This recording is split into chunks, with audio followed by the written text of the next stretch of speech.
Make Your Bed, Little Things That Can Change Your Life, and Maybe the World, by Admiral William H. McRaven. Picture yourself standing on a cold California beach before sunrise. The air is damp, the wind cuts right through you, and you're shivering in a soaking wet uniform.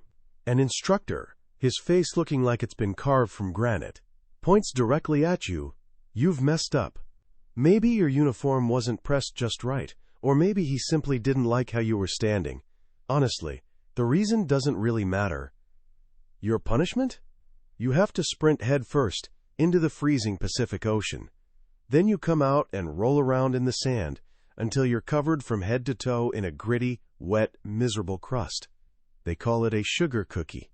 And you have to spend the rest of your long, brutal day like that, with sand in your ears, down your neck, between your fingers, a constant, irritating reminder of your so-called failure. Now, what would you do in that moment? Would you get angry? Would you complain that it's not fair? Would you think about quitting? Most people would.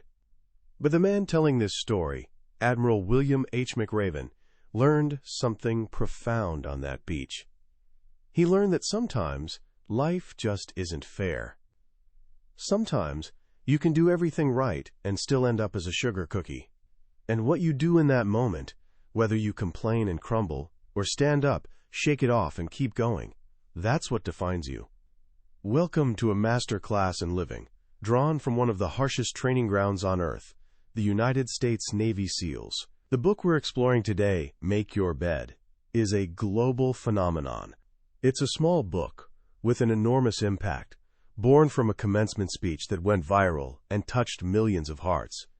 Its author, Admiral McRaven, is one of the most respected military leaders of our time, a man who commanded at every level, from the mudflats of SEAL training to overseeing all U.S. Special Operations Forces. He's witnessed humanity at its absolute best and its very worst. In this compact book, he distills 37 years of hard-won wisdom into 10 simple, powerful principles. These aren't abstract theories. They're lessons forged in cold water, learned through failure, and proven in the heat of battle.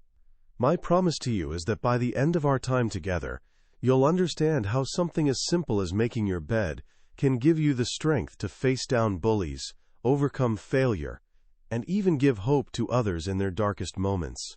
You'll see that you don't need to be a Navy SEAL to build a life of honor, courage, and discipline.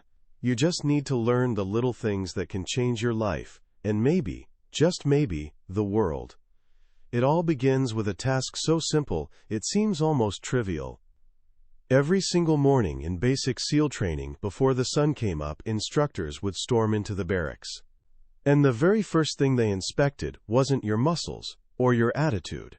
It was your bed. The corners had to be perfectly square. The sheets pulled so tight that a quarter flipped onto the blanket would bounce. The pillow had to be centered just right under the headboard. It was the first task of the day, and it was non-negotiable. Now you might be thinking, what does making a bed have to do with being an elite warrior? The trainees thought the same thing. But Admiral McRaven came to realize the profound wisdom in this simple act. If you make your bed every morning, you'll have accomplished the first task of the day. It will give you a small sense of pride, and it will encourage you to do another task, and another, and another. That one small act creates a ripple effect. It reinforces a fundamental truth. The little things in life matter. If you can't do the little things right, you'll never be able to do the big things right. And more than that, if you have a miserable day, and in SEAL training, every day is designed to be miserable, you'll come home to a bed that is made. A bed that you made. And that made bed gives you a little encouragement that tomorrow can be better. It's a small island of order in a sea of chaos. It's a reminder that you have control over something, even when everything else feels out of control. This idea became a constant for McRaven throughout his life. Whether he was a young ensign on a submarine, recovering from a devastating parachute accident in a hospital bed, or even sleeping on an army cot in a war zone in Iraq, he always made his bed. It was the one constant he could count on.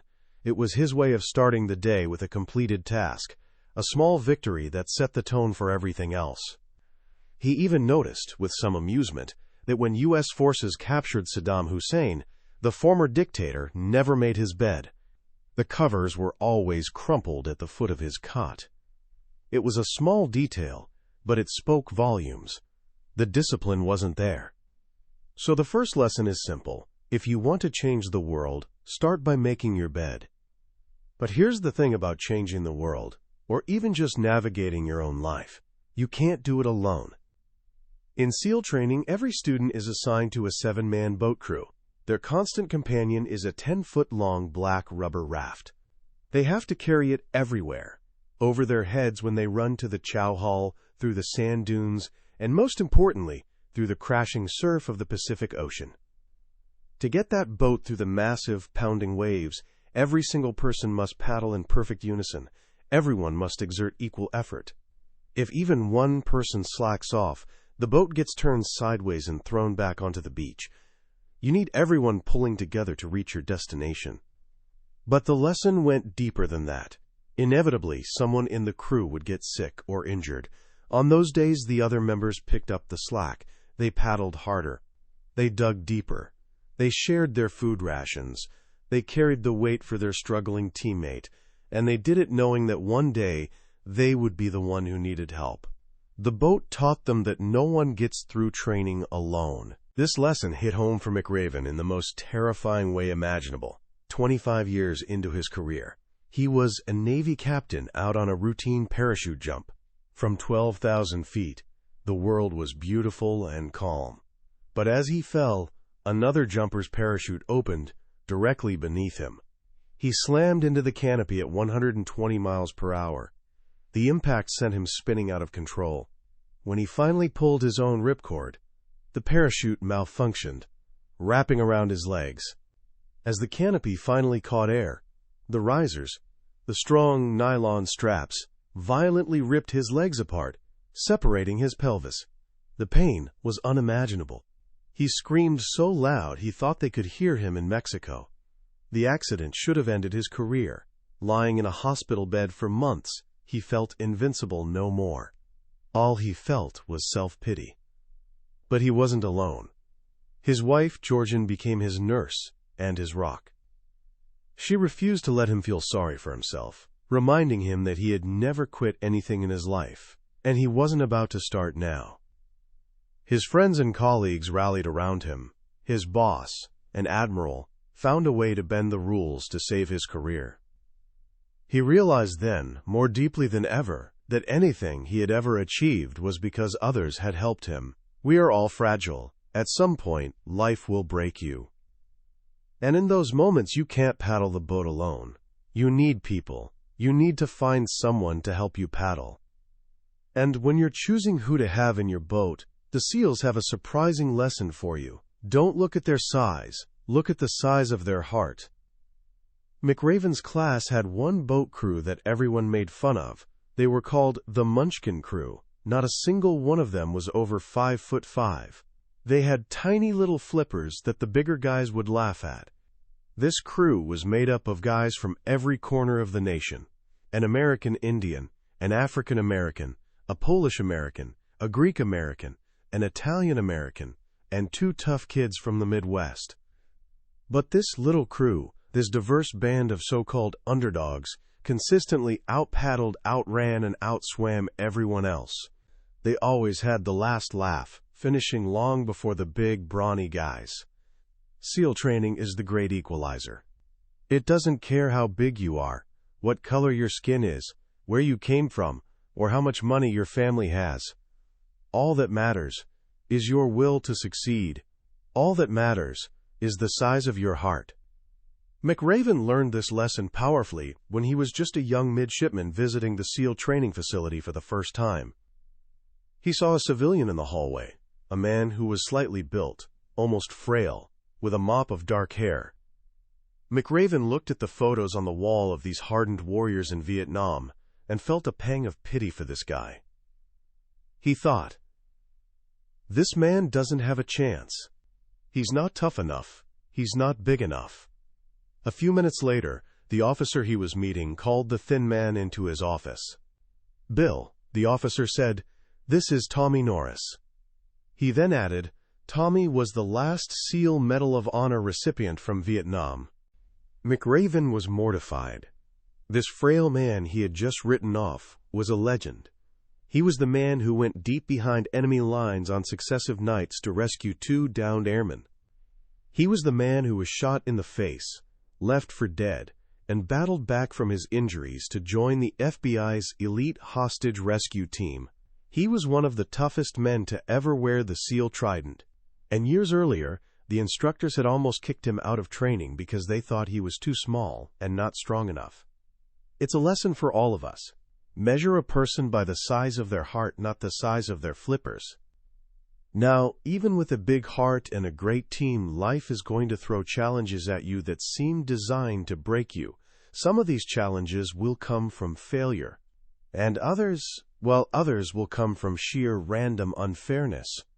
This brings us back to the sugar cookie. The uniform inspection was a daily ritual of inevitable failure. No matter how perfectly you starched your hat or polished your belt buckle, the instructors would always find something wrong. And the punishment was always the same, a trip into the surf, followed by a roll in the sand. Many students couldn't handle this. They couldn't accept that all their hard work and effort was completely unappreciated, that the outcome was arbitrary. They didn't understand the point of the drill. You were never going to have a perfect uniform. The drill was teaching them that sometimes, no matter how hard you try, no matter how good you are, you still end up as a sugar cookie. It's just the way life is sometimes. The instructor who taught McRaven this lesson most clearly was a man named Moki Martin.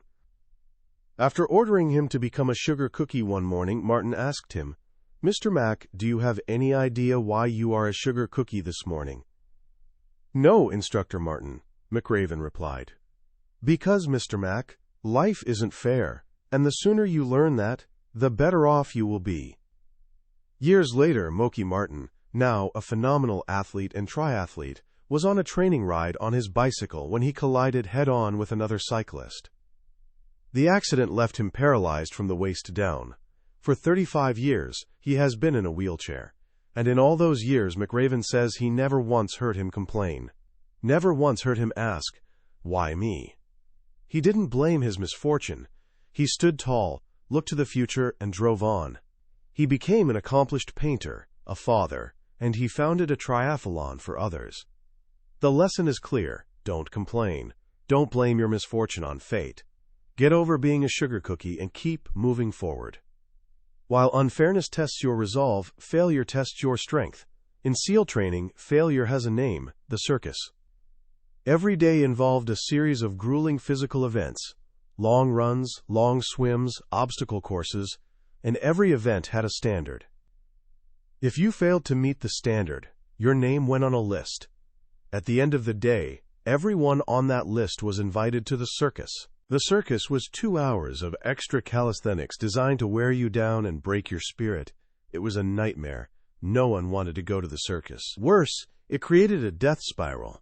The extra workout left you so exhausted that you were more likely to fail again the next day, earning you another ticket to the circus, and another, and another.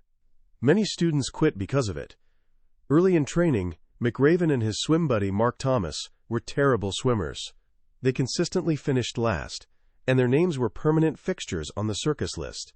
Every afternoon they were punished with hundreds of flutter kicks, push-ups, and sit-ups. Failure had a price. But then, something funny happened. As the circuses continued, day after day, week after week, all that extra work started to pay off. The punishment was actually making them stronger. Their core strengthened. Their swims got faster. They started moving up in the pack. The final test of training was a brutal 5-mile ocean swim. Numb, exhausted, and on the verge of hypothermia, McRaven and Thomas crawled onto the beach. An instructor was waiting. "Drop down!" he yelled. They braced for another round of punishment. "Once again, you 2 officers have embarrassed your class," the instructor said. But as they got to their feet, they looked around and realized something. The beach was empty. They were the first ones to finish. The instructor smiled. It looks like all that extra pain and suffering paid off. Life is filled with circuses. You will fail. You will fail often. It will be painful and discouraging. But if you persevere, if you let those failures teach you and strengthen you, you'll be prepared for life's toughest moments. So don't be afraid of the circus. Sometimes avoiding failure isn't about strength but about daring. It's about taking calculated risks. The SEAL obstacle course had one obstacle that terrified everyone: the slide for life. It was a 100-foot rope strung between a 30-foot tower and a 10-foot tower. The standard technique was to hang underneath the rope and inch your way across, possum style. It was slow, but it was safe. The other way, called commando style, was to mount the top of the rope and slide down head first. It was incredibly fast, but it was also incredibly risky. One slip and you'd fall, get injured, and be dropped from training. For weeks, McRaven played it safe, using the slow possum style, and his times were always disappointing. Finally, an instructor pulled him aside and said, "That obstacle course is going to beat you every time unless you start taking some risks." The next week, McRaven pushed his fear aside. He climbed the tower, mounted the rope, and thrust himself head first down the slide for life. He finished with a personal best time.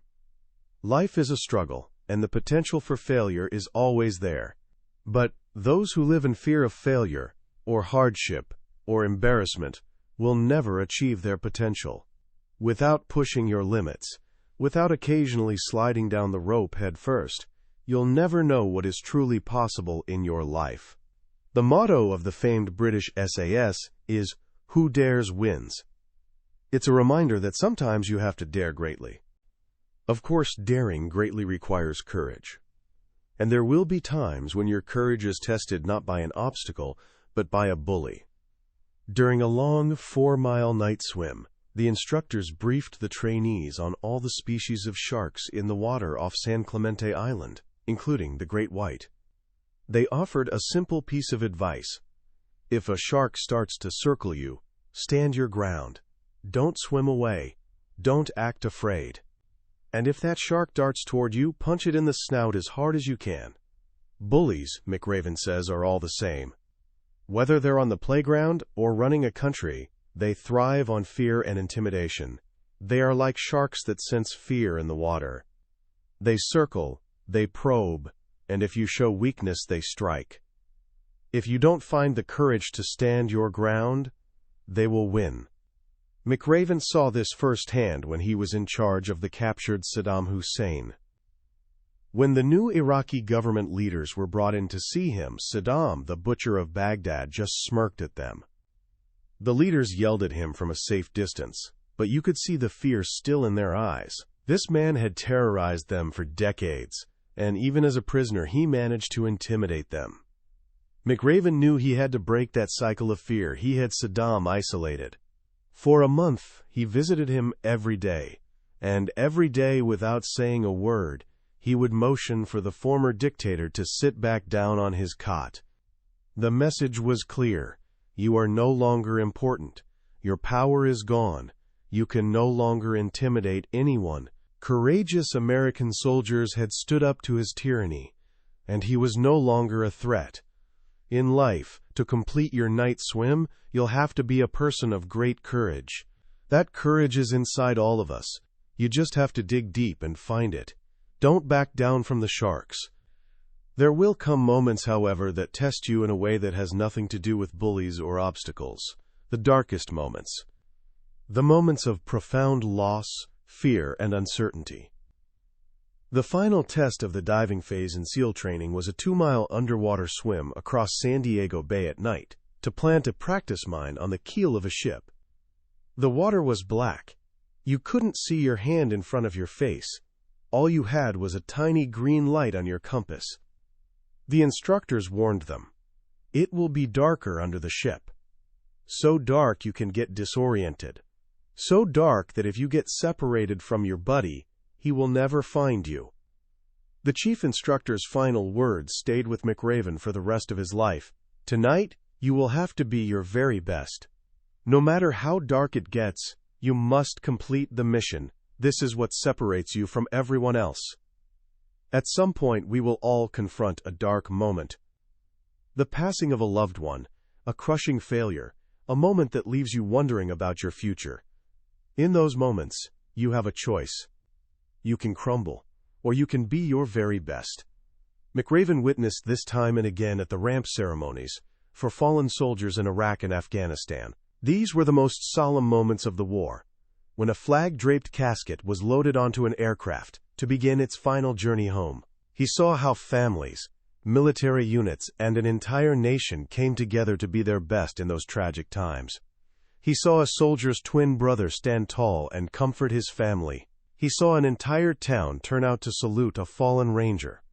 He saw airmen fly the next day after losing their friends, knowing their fallen brothers would want them to continue the mission. In your darkest moment, reach deep inside yourself and be your very best.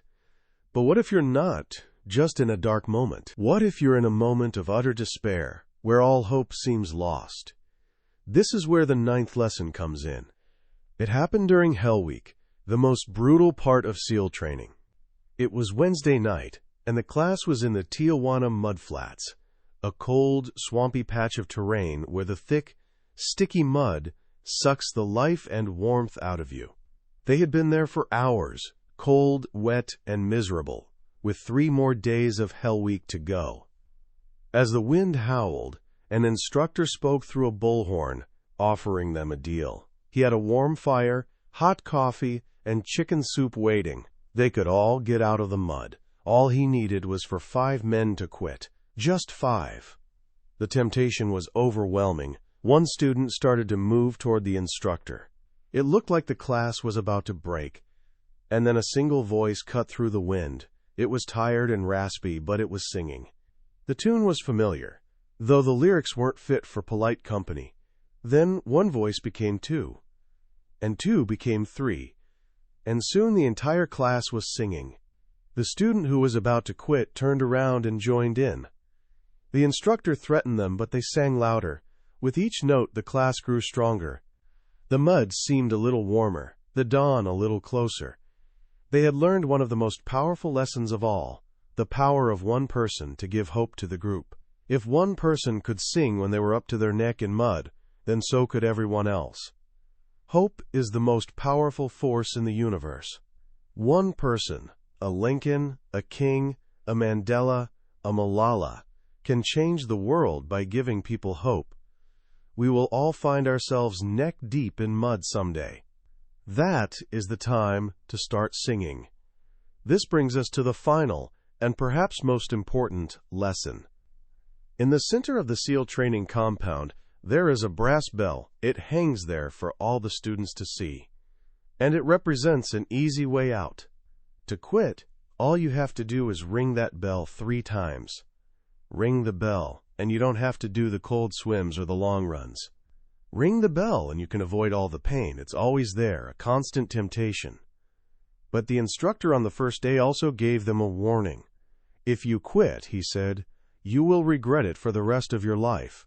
Quitting never makes anything easier. Of all the lessons from SEAL training, this was the most important one for McRaven. Never, ever quit.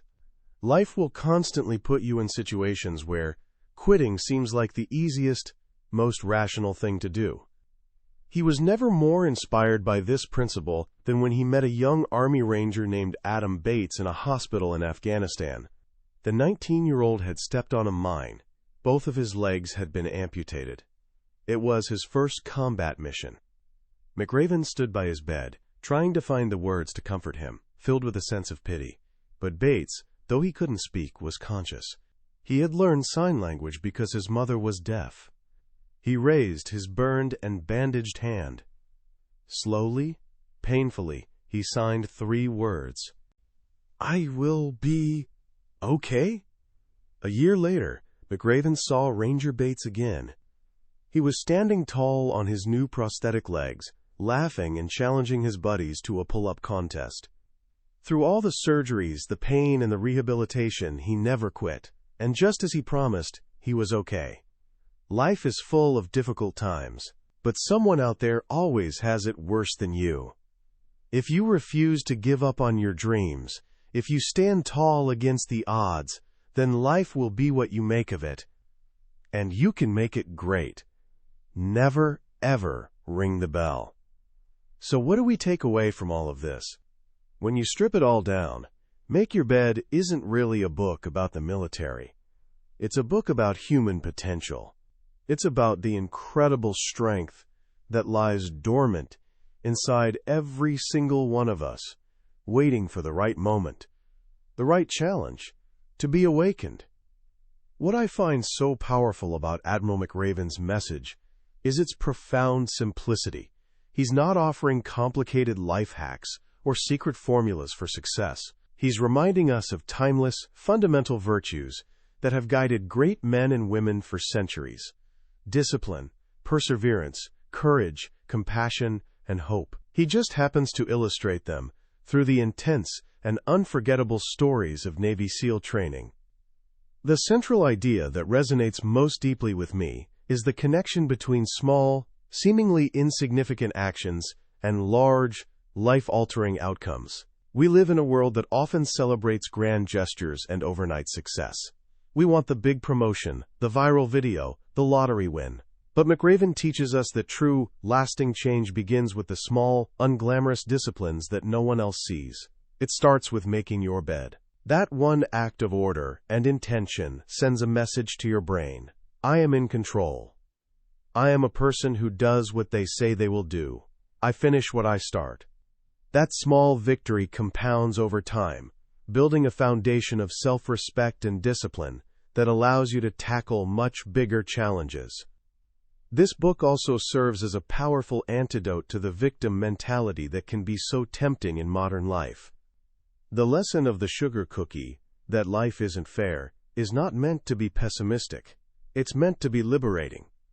Once you accept that you will face unfairness, that you will fail for reasons beyond your control, you stop wasting energy complaining about it. You stop asking why me and start asking what's next. You take ownership of your response, even when you can't control the circumstances. That is the definition of mental toughness. So how can you apply these lessons to your life, starting today? Here are a few simple actions. First, and most obviously, tomorrow morning, make your bed. But don't just do it. Do it with purpose. Make it perfect. Smooth the sheets, center the pillow, and pull the covers tight. Start your day with a task completed, and see how it changes the tone of your morning. Second, the next time you fail at something, reframe it. Whether you get a bad grade on a test, mess up at your part-time job, or have a difficult conversation, don't see it as a final judgment. See it as your invitation to the circus. Recognize that the extra effort required to fix your mistake or learn from your failure is the very thing that will make you stronger. Embrace the extra work. Finally, find someone to help you paddle, and then go help someone else. Think of one person in your life you can count on. Reach out to them today and just let them know you appreciate them. Then look for someone who might be struggling, a friend who seems down, a family member who's overwhelmed, and find one small way to help them. Be the person who paddles a little harder for them. Be the person who starts singing when they're up to their neck in mud. That was a summary of Make Your Bed by Admiral William H. McRaven. We've certainly covered the core lessons today, but I have to be honest with you. A summary is like looking at a postcard of the Grand Canyon. It gives you the idea, but it can never replace the feeling of standing on the edge and experiencing it for yourself. The real power of this book is in the quiet moments, when one of McRaven's simple, powerful stories connects with something deep inside you. This summary is your map, but the treasure is found by reading the book. If anything we've discussed today has struck a chord, I encourage you to grab a copy. Reading it isn't just about learning, it's an experience that can genuinely strengthen the way you approach your life every single day. The link to the book is in the description. Also, if you found this journey valuable, I'd be grateful if you'd hit that like button and subscribe to the channel.